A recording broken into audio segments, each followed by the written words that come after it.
Now, on 105.9 FM and streaming worldwide on the WMAL app. O'Connor and Company. It's 7:07. It's a busy morning in your nation's capital as we're tracking President Trump and the American delegation and the NATO meetings over in Europe. Also, picking up the pieces from last night's Democrat primary in New York City. What to make of that? Well, we'll get into it in a moment with Curtis Sliwa, the Republican nominee for mayor. Also at 7:35, Maryland Delegate Mark Fisher to talk about the socialism Maryland style instead of that New York City version. 8:05, retired four-star General Jack Keane will give us his assessment of the leaks, the anonymous leaks of intelligence analysis over the bombing in Iran. We'll also get his analysis of what Trump's accomplishing in NATO. We'll get into all of that coming up this morning. It's Larry O'Connor with Julie Gunlock. Good morning, Julie. Good morning. Get that coffee going because it's time to wake up and recognize what's going on up north in Gotham as all America is realizing this morning that New York City could very well be lost forever. Curtis Sliwa knows that he could stop the bleeding. He could stop the hemorrhaging. He could actually keep New York City from going off the rails, quite possibly forever. And he joins us now. Curtis, thank you for joining us. Oh, my pleasure. But, don't sit as if you're sitting Shiva or you're looking at the death of this great city. What happened last night, I could have told you was coming because of the shift of the generations from the baby boomers to obviously the millennials. But do not give up hope. It's still going to be a four-way race. Andrew Cuomo has not removed himself from the race. So I know everybody is getting excited and they're predicting doom and gloom, but this is a long campaign. And I will carry the American flag and the banner into this race and prevent this socialist from winning the mayoralty of the city of New York. God bless you, Curtis. That's music to our ears. Before we get into your strategy to win this thing in the lane that I think is opened pretty wide for you now, what is your assessment? I mean, you gave us a little bit of it just now, but do you think this was more, an acceptance and sort of enthusiasm over the radical positions of this Zoran character, or do you think actually these were Democrats saying, stop trying to feed us this Cuomo garbage? We're done with him. We want to move on. It's like them trying to sell us Hillary Clinton 8 years ago. Most definitely, and also Andrew Cuomo mailed it in. He didn't campaign. He felt he was entitled to a coronation. Zoran Mandani and his supporters were aggressively out in the streets. Andrew Cuomo did not appeal to the new base of the Republican Party, which is the blue-collar working class, which is the backbone of the city, the people who work, who pay their taxes, who send their kids to school, who obey the laws and support the police. And so he depended on the old guard of the Democratic Party. And as you know, in urban America, they no longer exist. He basically lost the race. Zoran Mandani didn't win the race.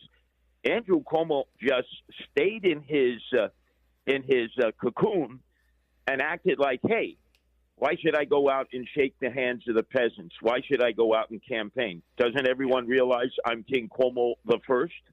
Mm-hmm.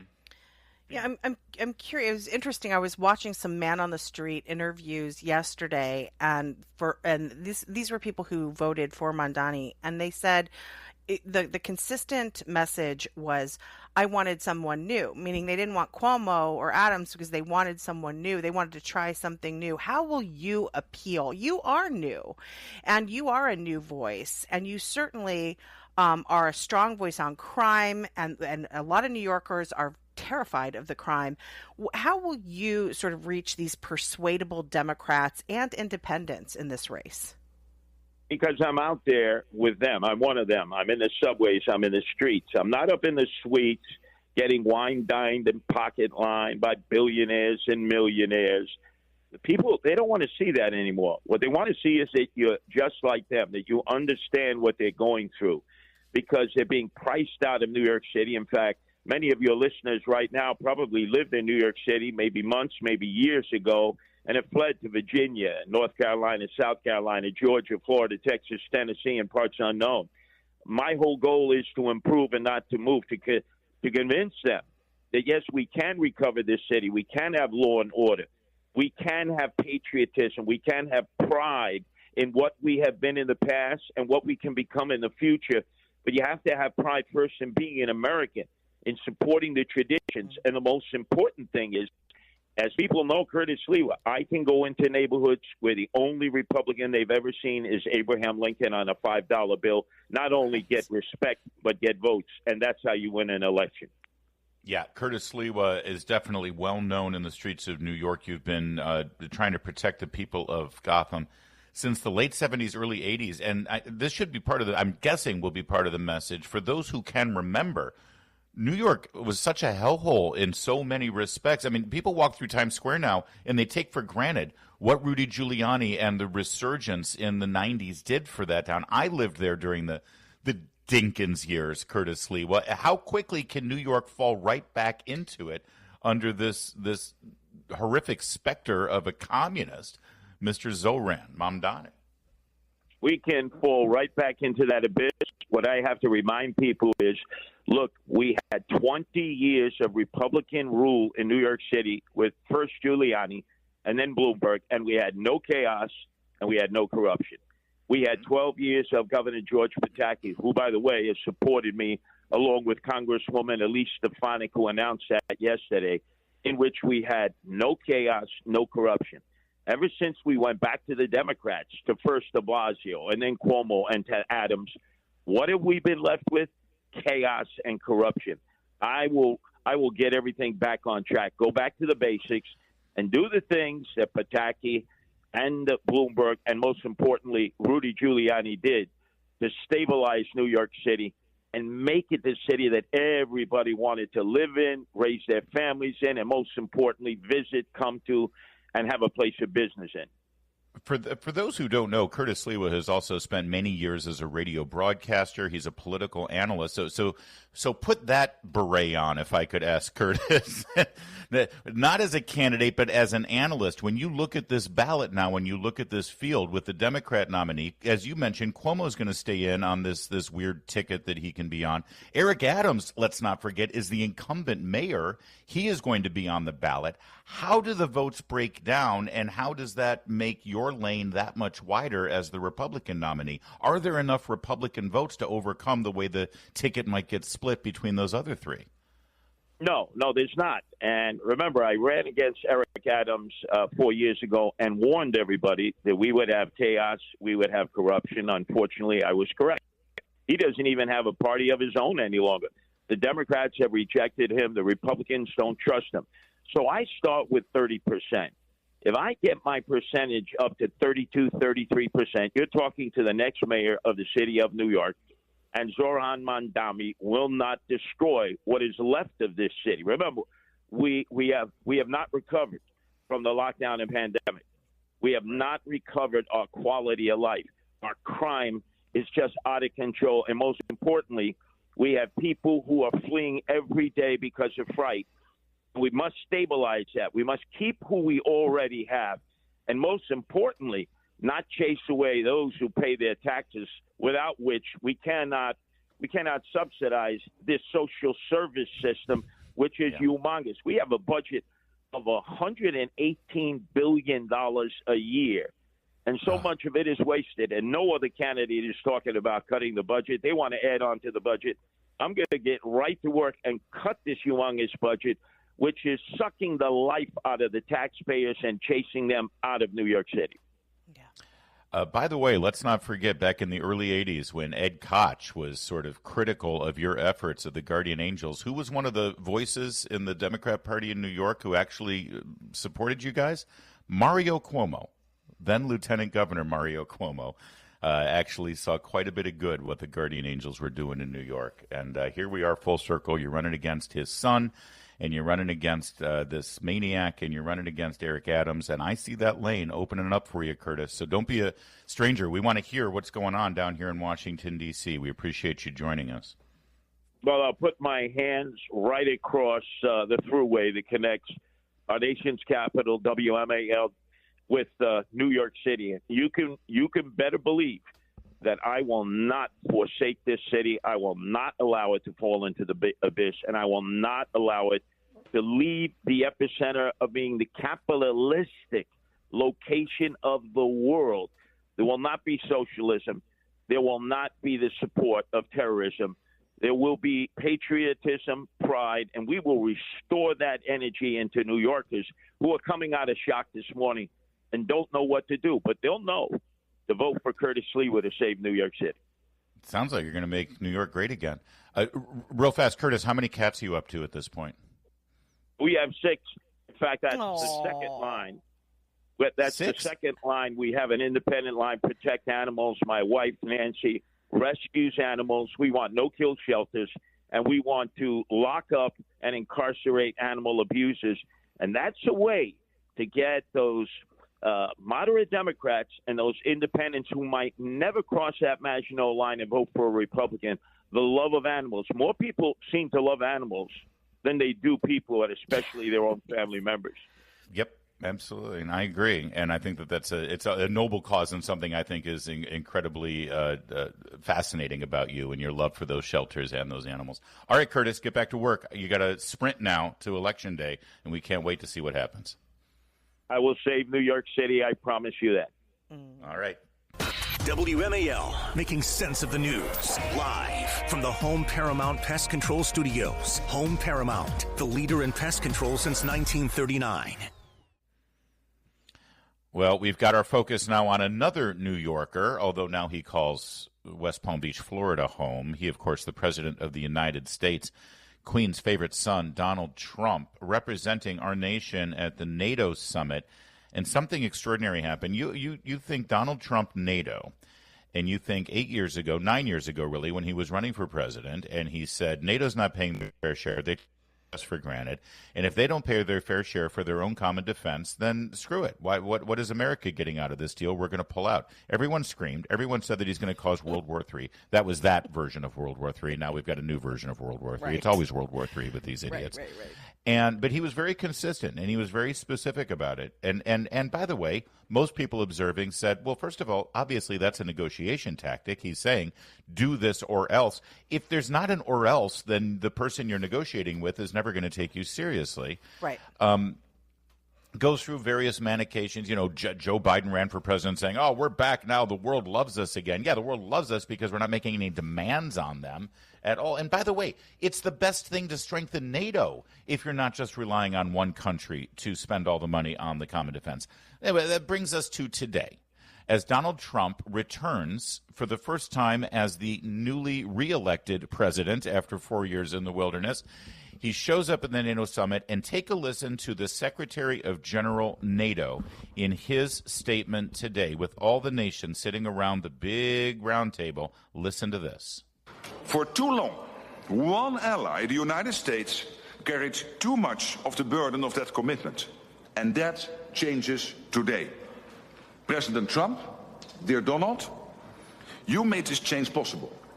Your leadership on this has already produced $1 trillion in extra spending from European allies since 2016.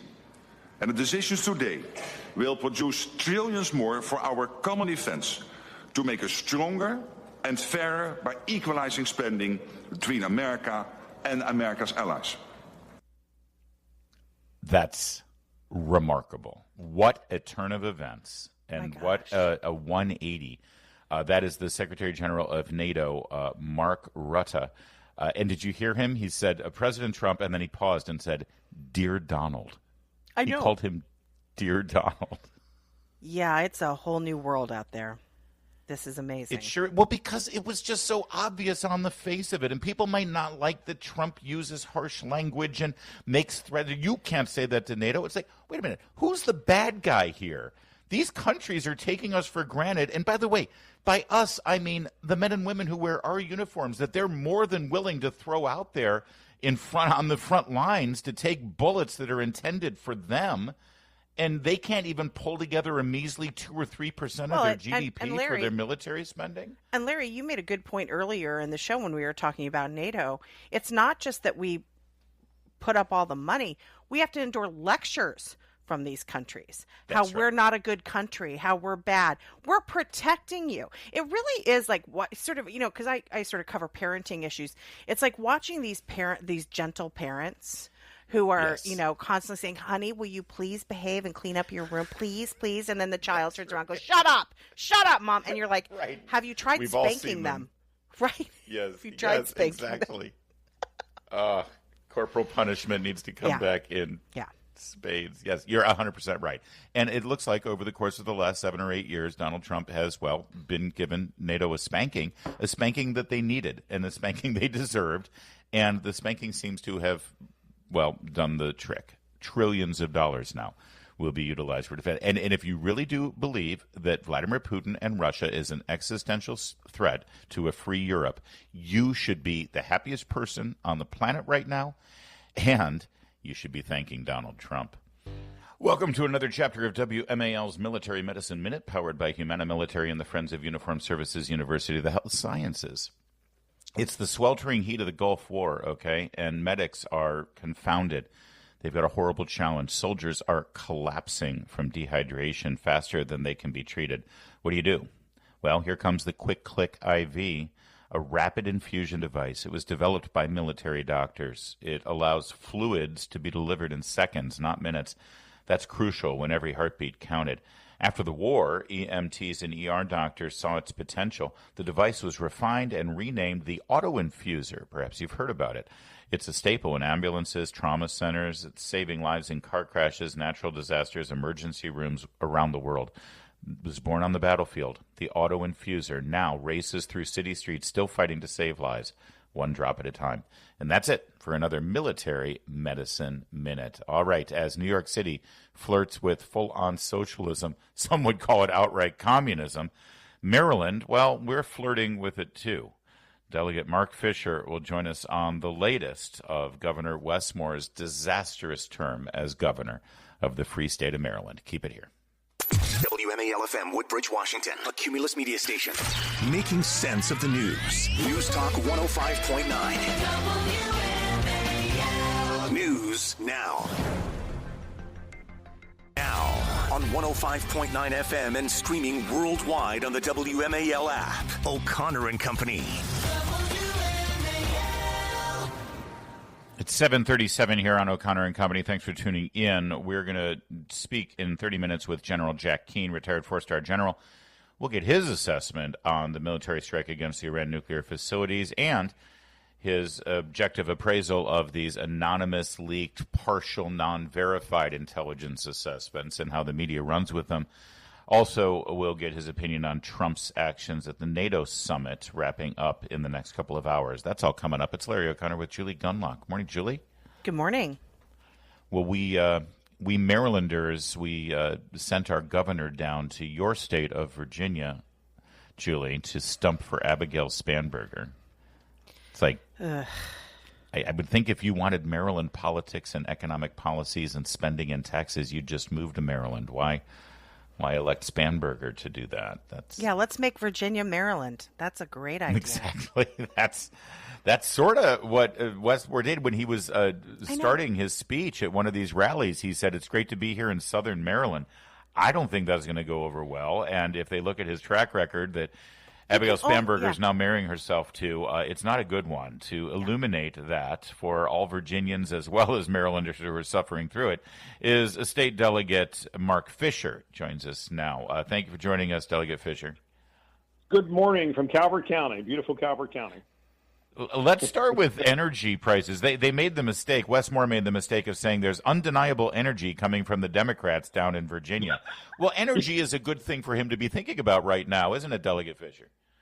Yeah, because we don't have enough electricity and energy in the state of Maryland because it keeps closing power plants, which is driving up electricity costs. We're 40% higher than Virginia, our electricity costs, and there are very likely going to be, according to BG&E, by the way, this is not in any way hyperbole. BG&E said very likely we could have brownouts and blackouts because of insufficient electricity on the grid in the state of Maryland. That's great, especially since we're having $1 billion, a billion high temperatures right now. I'm sure that'll go over with. Well, and if I may, voters. he's trying to force everybody into electric vehicles too, because he hates gasoline-powered cars. Exactly. So that's a recipe for success. All right, go ahead, Julie. No, I mean, I just, I just don't. I think that there are people in Virginia that are persuadable that on both sides, right? But Abigail Spanberger, not only on environmental issues, but on nearly every other issues, is a radical. Do you think people understand, especially on these environmental issues, how radical she is? I feel like she comes off as this sort of cheerful, smiley, blonde lady. Do you think the message is getting out there about how radical she is, how radical her voting record is, and her plans for Virginia? I don't think people actually understand how radical she is, because why else would you invite the governor of Maryland to Virginia if you weren't a radical yourself? I mean, it's Maryland. Look, I'm a Maryland state delegate, and I can tell you this. We are run by an idiocracy in Maryland, like the movie Idiocracy, Yes.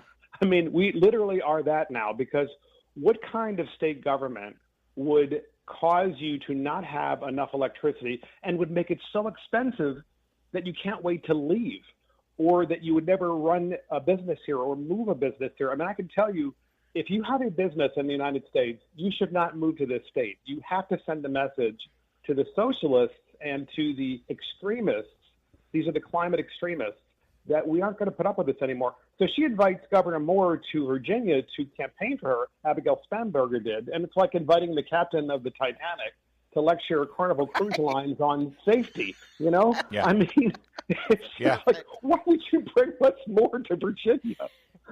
Well, and as you pointed out, I mean, 40% cheaper electricity prices in Virginia than Maryland, and then that's because of Wes Moore's policy decisions over the last few years. And now he wants this customer relief fund out of taxpayer dollars to pay low-income Marylanders who can't keep up with the rising cost of energy that he caused in the first place. So he raises the cost, poor people can't pay the bills, and then he uses our tax dollars to give the money to the poor people to pay their bills that he made too expensive in the first place. That's socialism right there in a nutshell. And it's making worse. More people poor. He's making more people. Right, By exactly. The way, Yes. It's one time. It's a one-time check for $19. We're not talking about that'll recurring. That makes the difference. Well, and then he goes, he inherits a surplus, Wes Moore does, from Larry Hogan, becomes governor, goes on a hiring spree, and brings in 5,000 new state employees. I know when people here in D.C. think about government payrolls and government hiring, 5,000 seems like nothing. In a tiny state like Maryland, 5,000 state employees is extraordinary. But then what happened, Delegate Fisher? So, yes, he hires 5,000 new employees. He was told that Maryland didn't have the money to do so, but he did it anyway. And he said, well, I'm going to hire the 5,000 employees because the federal government is creating chaos by letting go so many federal employees. And, of course, our federal government is going broke. That's why they're doing this. And so he decides to hire 5,000 new employees, including many of the former federal employees, and now Maryland is going broke, like the federal government. So now he's decided, well, he has to stop doing that, and he has to have early buyouts and layoffs, and hopefully people will retire early because there isn't the money. He's literally, I mean, look, the last job, I've said this many times, his last job in an executive position and his only job was running a nonprofit. He still thinks he's running a nonprofit. And then Spanberger, Virginia is like, oh, my gosh, my last job was in Congress, but her last real job was in the CIA. Right. She's never actually been in the private sector. And by the way, I have to say this. I have a real problem with, and always had a real problem with, people who are in intelligence agencies running for office. I'm not saying that they should be banned from doing so, but I have a real problem with it because it's just super creepy. And it's a red flag. Well, and she brags about it. About it. She was an analyst. I mean, it's like what could go wrong, Right. All right, we're going to have to. Hey, just so Jack Ryan was an analyst too. He kept reminding everybody. He didn't run for office. Mark Fisher, Maryland State Delegate. Thank you for revealing the truth about Wes Moore and what's going on in Maryland. Maybe this will be a nice life lesson for Virginia. I hope. Thank you, sir. Thank you for having me. Good talking with you. It's 7:44 now. Wednesday on the Derek Hunter Show, Democrats want to impeach Donald Trump for bringing America to war that he didn't bring them to. We'll talk about it at 3 o'clock on WMAL. That sounded like Derek Hunter there promoting his show. That's great, Derek Hunter. Hey, you know how that Disney ruined Snow White? And part of it was the casting of that Rachel Zegler person there. Yes. And that Rachel Zegler person was also the lead character in Steven Spielberg's kind of ruining of West Side Story. You remember? Yes. So Spielberg remakes West Side Story, casts Rachel Zegler, it's ruined.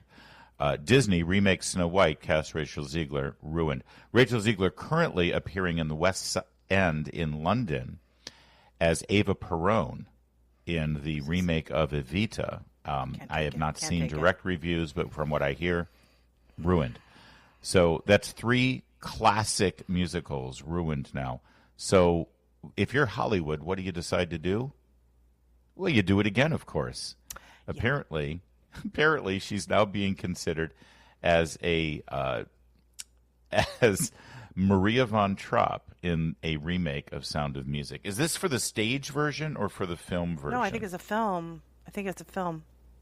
Yeah, look, Hollywood is destroying everything. They first of all, they're not it's a combination. There's no creativity, and they have sort of the intent of destroying everything. So they are going to redo all these wonderful classics, for instance, Sound of Music. Inconvenient because Maria's a nun and Catholic, and it's sort of respectful of the Catholic Church. So I'm sorry. What you wanted to say? No, it is. It's a stage version. They want to remount the original Rodgers and Hammerstein stage production, which, by the way, I usually prefer the stage versions of musicals to the movie version. This is one of the exceptions. The original stage production of Sound of Music, as charming as it is nothing like the movie. Is so much better. Can I say something really quickly? Just in the last segment, because it's going to bug me, and sometimes I say wrong things on the show, and I never get a chance to correct myself. No, please. But we were talking to, and I said Jack Ryan never ran for office. Apparently, he did. I guess I didn't get that far in the books. I was texted by a friend who said no, I didn't know that either. Office. Okay, thank you. Really? I feel like what book is that in? I don't know, but apparently, according to this good source, it is that he eventually comes out of retirement. Was it a Clancy original, or was it like one of the people who were writing for Tom Clancy? I don't know. Anyway, if I made a mistake, I'm sorry. Anyway, back to this. Did Jack Ryan ever appear in a stage production of Sound of Music? No, I don't think so. At least we have that. Now, this is the thing. Rachel Zegler cost Disney billions of dollars. It was a flop, and she got political, and she couldn't keep her mouth shut, and it was just all like such a disaster. I will tell you, though, I am not at all surprised. I predicted this. I am not at all surprised that she's got all these, whether it's Evita or this new Sound of Music. The left, and particularly Hollywood, always protects the vectors of its disease. So, like, if she did the right thing, right?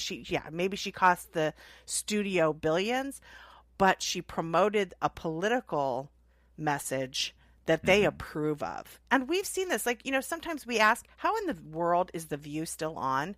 Because they don't care. They don't care about profits. They don't care about, who they've made angry. These women are promoting the exact political message that a lot of these executives in Hollywood and in these studios want. So I'm not surprised that seems to have gone on to do great things. I suppose, knowing what I know about Richard Rodgers particularly, if he knew Richard Rodgers was the composer of Sound of Music, if he knew that the next big Maria von Trapp on Broadway held the views that Rachel Zegler holds with regard to the Jewish people and the people of the State of Israel,